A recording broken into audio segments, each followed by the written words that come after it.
Hello, everyone. Today we're gonna be introducing you guys to Pointer. Go ahead, next slide. Right, before getting into the materials of Pointer, I would be stating the objectives of the entire practicum. The first would be understanding the concept of pointers and arrays. Second is master pointer operation. Third, able to define and initialize pointers. Fourth is using pointers in programs. Fifth is understanding the relationship between pointers and arrays. Pointers and strings, and pointers and structs. Sixth is implementing concepts of pointer and arrays, pointer and strings, and pointer and structs. Next. Right.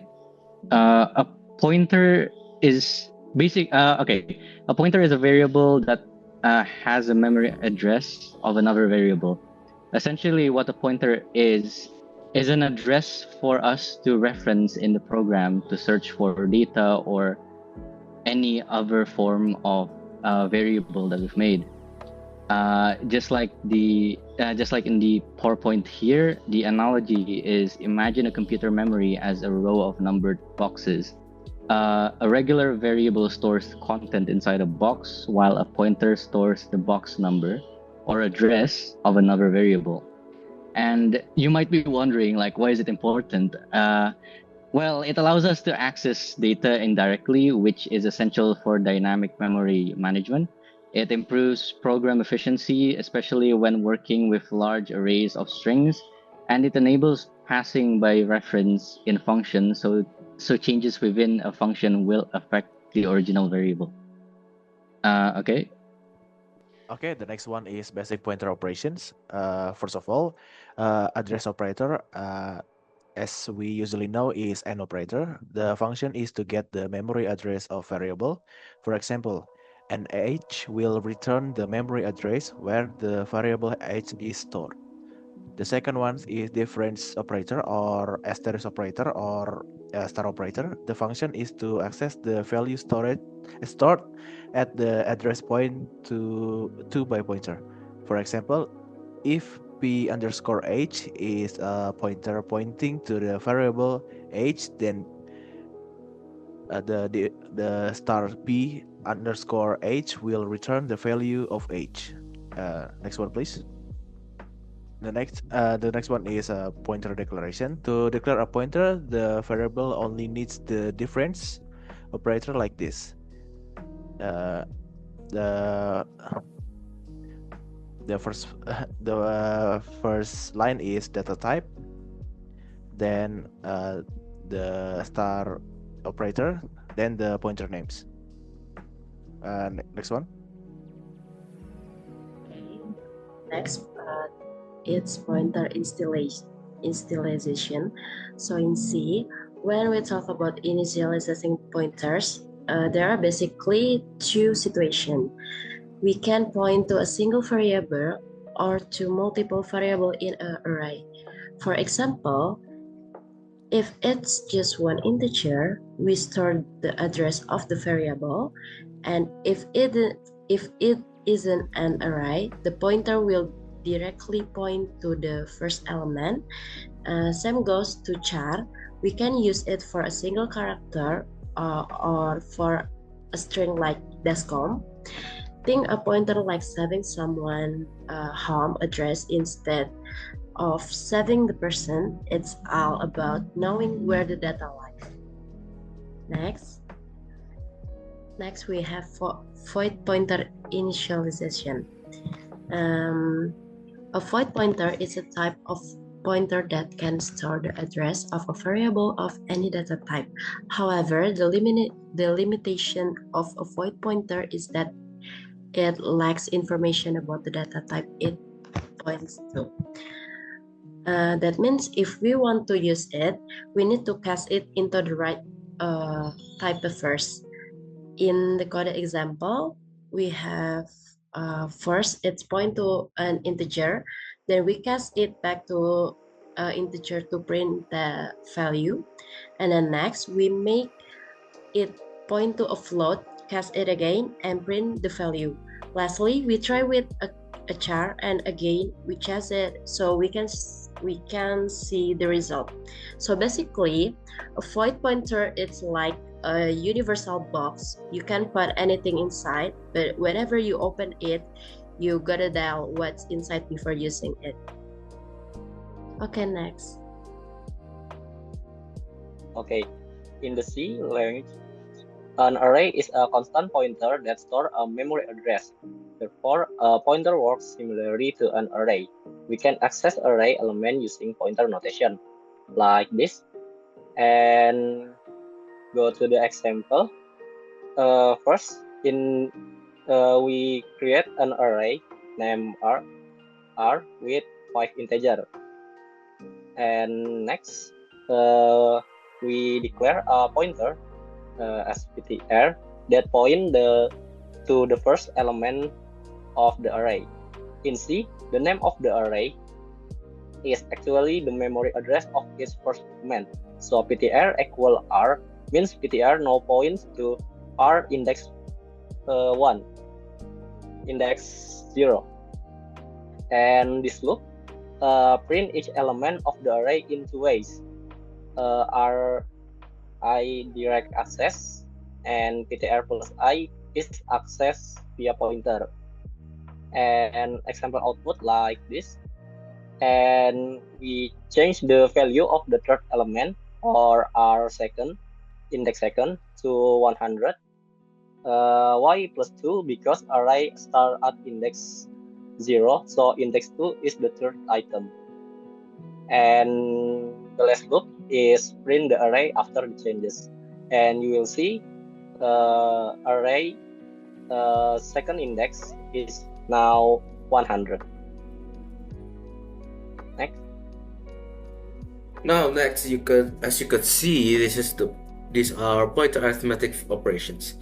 A pointer can act as an operand in arithmetic operations.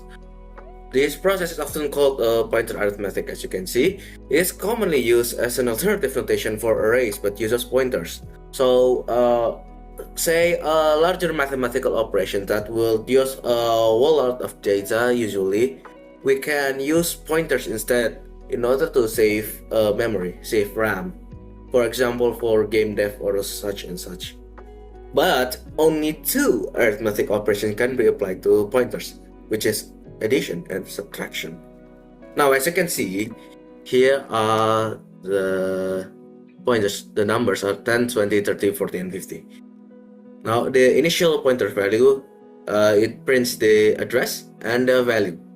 Please do note, the address here will most probably be different than the one you will see if you run this code on your PC, since this depends on the RAM of your PC. And then after incrementing it, it would be, I think it would be 11 instead of 20, but I am unsure. But after decrementing the pointer, it should return to the original value, which is 10. Now after adding 3 to the pointer, it would add the value of the first digit 2 into 40, and then after subtracting 2, it would go to the value of 20. Please do note the address will be different. Alright, we're gonna be talking about string and pointers. A string in the C is essentially a character of array terminated by a null character, which allow us to manipulate string by changing them while also preserving the original string of the data. And like the example in here, we have a full string called algoritma. If we gonna shift the pointer by 3 position, we gonna, like the example is gonna print out arithma. Alright, next. Okay, so we head to memory allocation. In the C language, we can dynamically allocate memory using the following functions. The first one, we have malloc. It's used to allocate a block of memory. The second one is reloc. It's used for allocate an additional block of memory. The third one is calloc. It's used for allocate a block of memory and initialize it with a value of 0. And the last is free. It's used for freeze a block of memory or prevents memory leaks. Next slide, please. Next is struct and pointers. A struct is a way to group data of different types into a single unit. By making a struct a pointer, it saves memory when passing the struct to a function. Only the address is passed, not the entire struct data. So imagine you have multiple types of data and multiple variables. You group them into one using the struct function. Next. This is the example code of the struct and pointers. So first of all, we have the student struct with the name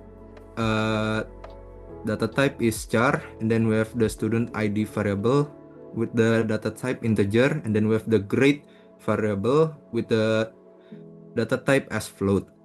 And then we make the student struct into a pointer, and then we allocate some memory for the student struct, and then if the memory allocation is filled, it will print out an error message. For example, the example input is Budi with the student ID 12345 and the grade 87.5. Then we will use the struct function to print out the stored data. Next. Okay, and finally, we have pointer as a function parameter. So why do we have these subjects, pointers as a function parameters?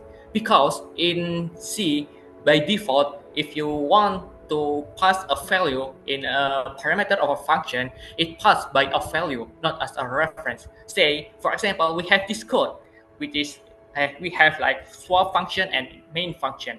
So if we don't use the pointers, let's say we want to sub x and y, so the value that will change only in the swap function, not after the main function. So before and after swapping, the value will be the same if we do not use the pointers.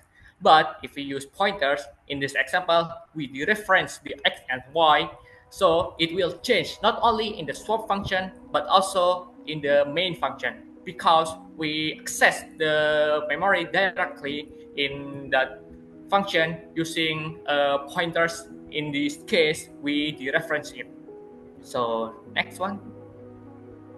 So that's all for us today. Thank you for watching, and I hope you guys will understand these subjects. While pointers is not really used oftenly in the programming, but it is still important for us to learn about the pointers, because it will very important to learn, because in the next subjects we will learn about microcomputer, which will need us to master about the pointers, because we will use the memory directly, direct memory manipulation.